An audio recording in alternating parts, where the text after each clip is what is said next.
गिबियावनो आं बयबो नायगिरि लोगोफोर आरो फरायसाफोरखौ जोंनि सोलोंसालि चेनेलसिम बरायग्रोबाय।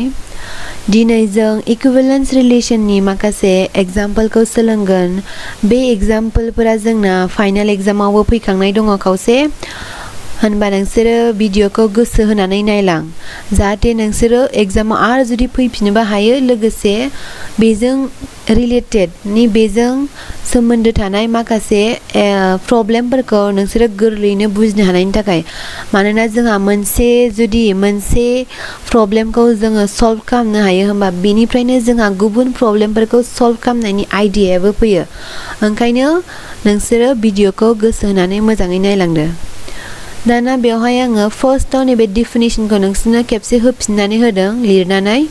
बेवहाय दंमोन भेरियास टाइप्स अफ रिलेशन, जाय बेयाव मा दंमोन रिफ्लेक्सिभ, सिमेट्रिक, ट्रान्जिटिभ, आरोबाव मा हरदों इकुइवेलेन्स रिलेशन। बेखौ आङो सिगांनि भिडिअ लेक्चार 1.2 आवनो एक्सप्लेन खालामबोखांबाय। होमबा नोंसोरो जुदि बावबायब्ला डेफिनेशनखौ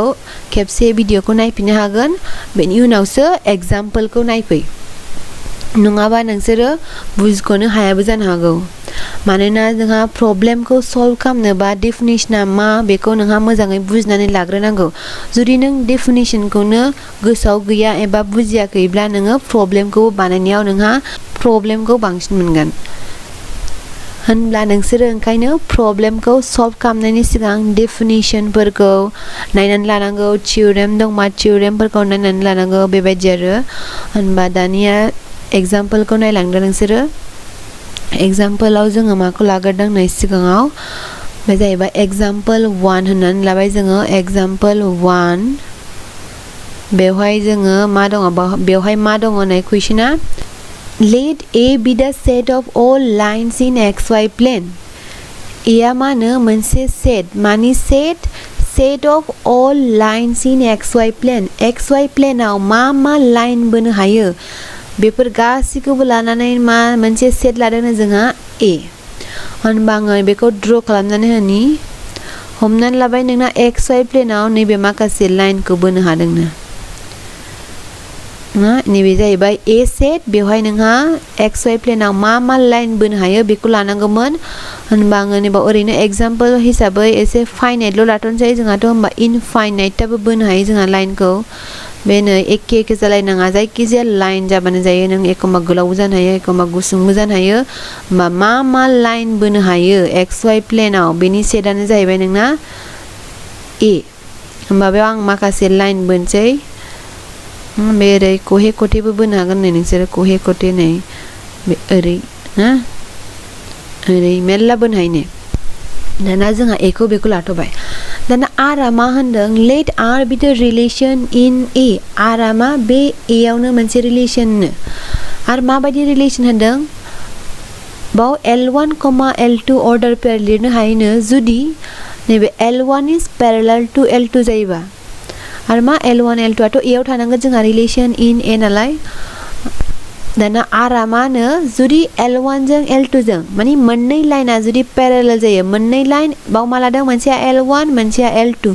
जुदि बिसोर मोननै लाइना गावजों गाव पेरेलल मानि लिग जायो, होनबाथाय जोंहा नैबेयाव लिरनो हायो अर्डार पेयर L1, L2 लिरनो हायो। आरो जाय आरआवबो थागोन जुदि पेरेलल जायोब्ला। होनबा बे जाहैबाय नोंना आर, बियो जोंना होखानाय दङ। बियो माहाय फैदोंमोन 2015 आव फैदों, 2018 आवबो फैदोंमोन। ओमफ्राय खालि बाव सिम्बला नोंना बेयाव केपिटेल एल लादोंना, बेयाव नोंना स्मल एल जों होदोंमोन। होमबा स्मल एल बाबोथ' जेबो प्रब्लेम गैया, खालि नोंना स्मल एल जोंबो लिरलांनो हागोन। नङाबा उनाव गिभेनाव बेखौ होदो, मा दङ गिभेनाव, कुइसनाव मा दङ बेखौ लिरदो स्मल जोंना केपिटेलजों। बेनि उनाव नोंहा सिङाव लिरनाया नोंहा केपिटेलजों लिरो ना माजों लिरो, जायखिजाया मोनसेजों लिरहैबानो जाबाय। बेयाव जोंहा केपिटेलजों लाबाय, केपिटेल लेटारजों। दाना बाव मा होनदों, श' डेट आरखौ मा होनदों, नैबे रिलेशन आरखौ इकुइवेलेन्स रिलेशन श' खालामनांगौनो इन ए। होनबा इकुइवेलेन्स रिलेशन जानोबा जोंहा मा नांगौमोन, रिफ्लेक्सिभ जानांगौमोन, सिमेट्रिक जानांगौमोन आरो मा जाबावनांगौमोन ट्रान्जिटिभबो जानांगौमोन मोनथामबो जाबासो मा जायोमोन जोंना रिलेशना इकुइवेलेन्स रिलेशन होमबा बे मोनथामखौ जोंहा शो खालामनांगोन नै होनबा जोंहा मा खालामनांगौ बेखौ मिन्थिबायबो ओंखायनो मा डेफिनेशनखौबो जोंहा गोसोआव लाथारनांगौ इकुइवेलेन्स रिलेशन जानोबा जोंना रिफ्लेक्सिव सिमेट्रिक एन्ड ट्रान्जिटिभ जाथारनांगौमोन दाना आरो कुइसनानो मा होनबावदों नै also find the set of all lines related to the line y equals to 2x plus 3 दाना बाव मा होनदों सेट मोनसे फाइन्ड आउट खालामनो थिनदों जाय सेटआ मा होनो नैबे y equals to 2x plus 3 बे लाइनजों मा जायोनो रिलेटेड जायो रिलेटेड माने रिलेशना मा जोंना पेरालेल रिलेशनसो होमबा रिलेशना मा जोंना आरा बेसो आरा जोंना रिलेशना पेरालेल रिलेशनसो नालाय ओंखायनो बेयाव मा जानांसिगोन नोंहा बेयावबो रिलेशना बे पेरालेलानो जागोन होमबा सेटखौ जोंहा माबायदिखौ दिहुननांगोन set of all lines related to the line y equals to 2x plus 3 होननायाव नैबे y equals to 2x plus 3 बे लाइनजों बबे लाइना पेरालेल जायो बिसोर गासिखौबो लानानै मोनसे सेटआव लिरनांगौ बे सेटखौनो दिहुननांगौ आरो होनबा जोंहा फार्स्टआव मा शो खालामनांसिगोन आरा इकुइवेलेन्स रिलेशन नंगौना नङा होमबा इकुइवेलेन्स रिलेशन नंगौना नङा नायनो थाखाय जोंहा फार्स्टआव माखौ नायनांगोन रिफ्लेक्सिभ नंगौना नङा होमबा रिफ्लेक्सिभिटी बिदि होनगोन आरो नायनाय समाव नोंना ओमफ्राय जानाया मा रिफ्लेक्सिभ जानाय होनबा रिफ्लेक्सिभ जानोबा जोंना डेफिनेशनाथ' ओरैनो मा जानांगौमोन a, order pair a, belongs to r जानांगौमोन for all a belongs to नोंनि सेटआ मा a बेबायदि दाना बेवहाय जोंना मा दङ नैबे a फोरनि जायगायाव a फोरा बेयाव मा दङ L1 दं L2 दं माने लाइनफोर दङ जोंना बेयाव नै a आव मा दङ लाइनफोरसो दङ होनबा दाना बेयाव जोंहा मा मोननांगोन मबेबा मोनसे लाइना बे गावजोंनो ना बावथ' एखे मोननांगौ नालाय गावजोंनो पेरालेल जागोन ना जाया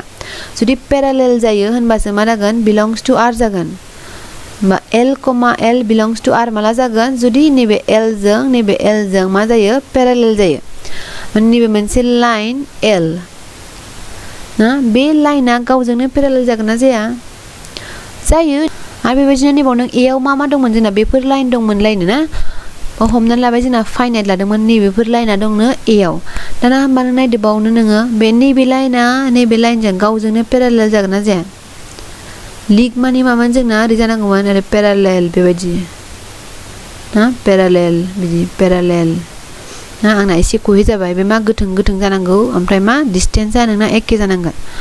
ओमफ्राय मा होनबा बियो गावबो पेरालेल जानो हायो L नैबे लाइनजों बे गावजोंनो पेरालेल बेयो गावजोंनो पेरालेल बेबो गावजोंनो पेरालेल बेबो गावजोंनो पेरालेल गासिबो लाइनानो मा जायो गावजों जेब्लायबो पेरालेल जायो होनबा जोंहा बाव मा लिरनो हासिगोन L, L माने जायखिजाया लाइन लानोसै बे L खौ जोंहा बेयो जोंना R आव थाहैसिगोन मानोना जायखिजाया लाइनानो जोंहा मा जायो गावजोंनो पेरालेल जायो बेखौ गोसोआव ला जायखिजाया लाइना गावजों मा पेरालेल जायो होनबा बेबायदि जाबाथाय जोंहा मा जाबाय रिफ्लेक्सिभ जाबाय बे लिरनायखौ आङो लास्टआव होनानै होखादों नोंसोरनो दाना एबार सिमेट्रिक नायनोबा दाना बे पिक्चारा जोंना बेयाव थायोबा मोजां जागौमोन नेक्स्ट बेखौ आं लांनानै दोनहैखानोसै बेखौ बोरै खालामनो सेलेक्ट खालामनांसिगोन ना दाना एबार मा नायनांगौ जोंहा सिमेट्रिक ना 2 नाम्बाराव सिमेट्रिक जागोन ना जाया सिमेट्रिक जानोबा जोंना मा जानांगौमोन जुदि a, b आ जुदि r आव थायो बेनि उल्टा b, a आ r आव थागोन ना थाया बेखौ नायनांगौमोन दाना बावथ' जोंना लाइननिसो a आ जोंना मा लाइनफोरनिसो लाइननि सेटसो जोंना ना a आ मा लाइनफोरनि सेट मायाव xy प्लेनाव मा लाइन मोननो हायो बेनि दाना बाव नै मा लाइन दङ नायदो दाना सिमेट्रिक जानोबा फार्स्टआव जोंना मा बेबायदि लाग्रोनांगौमोन माने मोननै लाइनखौ लानांगौमोन L1, L2 हमना लाबाय L1, L2 belongs to r लानांगौमोन रिलेशनाव दाना बेवहाय जोंना रिलेशनाव लानाय लोगो मा जायो बिसोर मोननै लाइना पेरालेल जानांगोन L1 parallel to L2 जानांगोन होमबासो रिलेशनाव थायो दाना बेथ' जोंना r आव थायो लाग्रोनांगौ नालाय फार्स्टआव होमबा मा जाबाय थाखायो नालाय बिसोर मोननैया गावजों गाव पेरालेल जागासिनो दङ होमबा बाव नायनो हागोन नैबेजों नैबे लाइनजों ना बे लाइनजों पेरालेल जायो दाना होमबा बे उल्टा सोलायबालाय जायगाखौ बे L1 L2 जाबाय होमबा L1 is parallel to L2 दाना L2 आलाय बेजों पेरेलेल जागोन ना जाया उल्टाया जायो नोंना नैबेखौ L1 लाबाय नैबेखौ L2 लाबाय बिसोर मोननैजों पेरेलेल मोनलायनो ना पेरेलेल नैबेखौ लाबाय नैबेसोर मोननैया पेरेलेल बे L1 नैबे L2 दाना होमबा L2 आ L1 जों पेरेलेल जागोन ना जाया जायो नै L2 आ पेरेलेल टु L1 L1 आ पेरेलेल टु L2 होमबा मोननैबो जायो होमबा बेनिफ्राय जोंहा मा लायनो हाबाय L2 is parallel to L1 होनबा बेखौ for all नि थाखाय जाहैगोन नोङो नायबानो जागोन बावनाय जुदि जायोब्लासो नायखागोन नालाय होमबा नैबेजों नैबेजोंबो पेरेलेल जायो होमबा बेजों बेजोंबो उल्था लिरोबा मा पेरेलेल जाफिनगोन नोंहा आरो नै मा दंबावो नोंहालाय पेरेलेला नायगिरदो नैबेजों नैबेजोंबो पेरेलेल जायो होमबा बेजों पेरेलेल जाफिनो उल्था लायोबा बेबायदिनो बेजोंबो पेरेलेल जायो बेजोंबो पेरेलेल जायो उल्था लाफिनोबा बेजों सोरजों पेरेलेल जायो नैबेजों पेरेलेल जायो होमबा बेजों पेरेलेल जाफिनो नों जायखिजाया पेरेलेल मोनसे जरा लाग्रोदो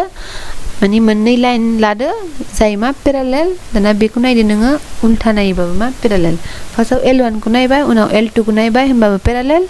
उनाव मा L1 खौ नायबाय बेनि उनाव L2 खौ नायबाय होनबाबो पेरेलेल जायो होमबा बियो मा जागोन ओंखायनो सिमेट्रिकबो जाबाय नैबाव L2 parallel to L1 होनबानो मा लायनो हाबाय जोंना L2, L1 belongs to R होननो हाबाय for all आरो दाना ट्रानजिटिभआ जोंहा मा लानांगोन मोनथाम लाइन लानांगोन ना मोनसे लाइन बे मोनसे लाइन बेबायदि बिदि मोनसे लाइन दाना बेबायदि लाइनखौ नोंहा मा लानांगोन नो फार्स्टआव मा लानांगौमोन L1 L2 बिदि लानांसिगोन बियो belongs to R जानाय आरो सेकेन्डआव मा लानांगौमोन नैबे एन्ड होनानै L2 जों स्टार्ट जानाय L2, L1 belongs to R लानांगौमोन मा मोननांगौमोन L1 जों नैबे L3 लाना L1 जों नैबे L3 सोमोन L3 जों मा R आव थागोन ना थाया बेखौ नायनांगौ आरो मोनथाम लानांगौ नालाय दाना बाव नायनो हाबाय नोङो फार्स्टआव मा नांगौ L1 जों L2 जों R आव थानाय माने L1 जों L2 जों पेरेलेल होमबा नैबेखौ लानोसै आङो बेखौनो लाफिनदो दहायनि L1 जों L2 जों पेरेलेलमोन दाना नेक्स्टआव मा नांगौनो L2 जों माबा मोनसे L3 जों होमबा बे L2 जों माया पेरेलेल बेखौ नायदो नैबेजों लाबाय नैबेया पेरेलेल नैबेयो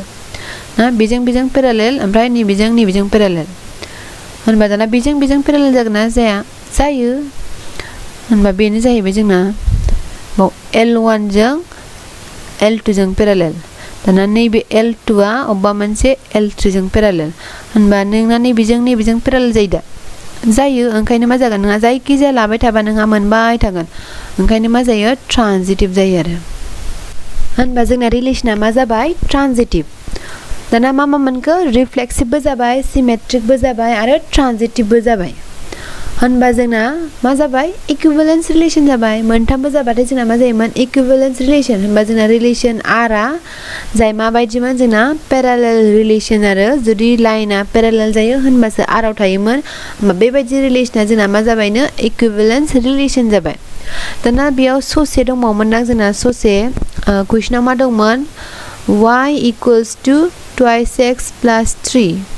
बे लाइनजों पेरेलेल जानाय सेटखौ लिरनांगौमोन ना सेटखौ दिहुननांगौमोन दाना बेखौ जोङो डायग्रामजों नायनोसै बे लाइनजों मा लाइना पेरेलेल जानो हागौ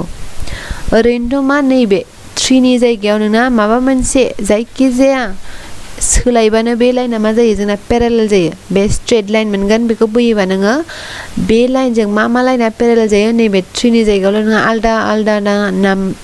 आलदा मा नाम्बार होबाय थाबानो रियेल नाम्बार नों मा नाम्बार होयो बे नाम्बार होनानै ड्र खालामबानो बे लाइना जेब्लायबो मा जायो नैबे लाइनजों पेरेलेल जायो होनबाथ' जोंना एन्सारा मा जागौमोन y equals to 2x plus बेयाव माबा मोनसे जाबानो जायो नालाय माबा मोनसे जेनेरेलाव k लानो हाबाय होमबा बाव k खौ नोंना 1 2 हाफ मा होयो रियेल नाम्बार होबानो बे लाइना नोंना बे लाइनजों नैबे लाइनजों पेरेलेल जानायखौ मोनजोबसिगोन ना होमबा सेटआ मा जागोन नैबे लाइननि सेट नैबेजोंनो लिरनाय आरो k आ मा जाबाय रियेल नाम्बार बेबायदि होमबा बेनो एन्सारमोन बेखौ डायग्रामजों नायबा दाना नायदो नों डायग्रामजों बोरै नायनो होनबा नै ड्र खालामबा y equals to 2x plus 3 लाइना बेबायदि जागोन नैबायदि स्ट्रेट लाइन बाव मा लादोंमोन बेयाव 1 लायोबा मा मोनगोन नै 1 लायोबा मा 2 into 1 plus 3 जाहैगोन बाव x नि जायगायाव 1 लायोबा नै 1 होनबा मा मोनगोन y equals to twice x plus 3 नालाय होनबा नोंना मा बाव ड्र खालामनाया उन्दैयाव क्लास 9 10 आव बोरै खालामदोंमोन बेनो होनबा x आव जुदि नोंना मा लायो 0 लायो y आ मा जागोन 3 x आव जुदि 1 लायो y आ मा जागोन 5 बेबायदि आरो जुदि x आव नोंना -1 लायो y आ मा जागोन 1 होनबा बेखौ नों प्लट खालामदो बेयाव ग्राफआव होनबा नैबाव 0 ना अरिजिन होनबा x आ 0 बा 3 नो 0 बा 3 1 2 3 नैबे बेनाव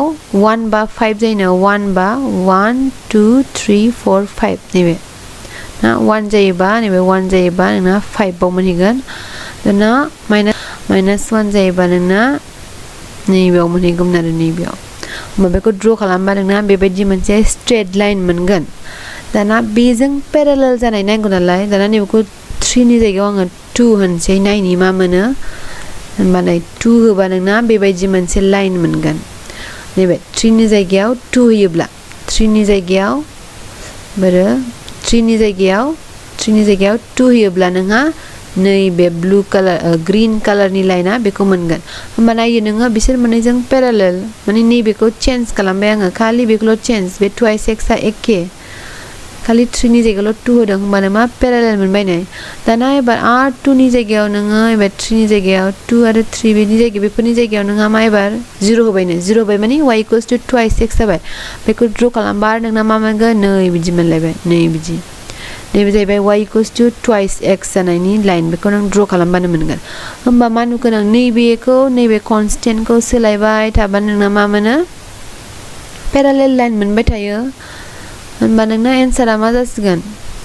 होनबा एन्सारा जागोन नोंना family of all lines parallel to y equals to twice x plus 3 जाहैबाय नोंना नैबे y equals to twice x plus बाव होमबा 3 दंमोन गिवेनाव कुइसननियाव 3 दंमोन बाव माबा मोनसे unknown होबानो जाबाय k where k is real होनबानो मा होनो हायो बेखौ होजोबनानै बेनि सेटआनो मा जागोन नोंना दिहुननो गोनां सेटआ होनबा y equals to 3x plus 5 बेबायदि होनबा नोंना मा जागोन एन्सारा y equals to 3x plus k होनबाय k is real बेबायदि होनबा बेखौ लिरबानो मा जागोन नोंना एन्सारा राइट जाबाय खालि नैबे 5 नि जायगायावल' k होनांगौ दाना होमबा नैबे एन्सारखौ लिरनानै होदोंमोन आङो बोरै लिरनांगौ नायदो नोंसोरो नै बे बोरै लादों ना रिफ्लेक्सिभ नायनोबा मोनसे लाग्रोनांगोन बेनि उनावसो नायनांगोन बेखौ गावनो नायनांगोन बेनाव सिमेट्रिक देखायनोबा नोंना मा मोननै लानांगोन सेट गिभेन सेटनिफ्राय बेनि उनाव माबायदि लानांगोन साच डेट बिसोर मोननैया आरआव थायो बेनि उनाव ना बे ससेखौ लिरनांगोन दाना ट्रान्जिटिभ जानोबा मा मोनथाम लानांगोन सेटनिफ्राय बेनि उनाव माबायदि जानाय साच डेट बेबो जानाय उनावसो नैबेखौ नायलांगोन दाना नैबाव मा लिरदों बे लास्ट एन्सारा द family of lines parallel to the line this is given by y equals to twice x plus k where k is real बिदि होनबानो नोंना जाबाय लास्टनि थाखाय होनबा नोंना प्रब्लेमा सल्भ जाबाय होनबा नोंसोरो मोजाङै बुजिनो ट्राइ खालामदो जुदि बुजियाखैबा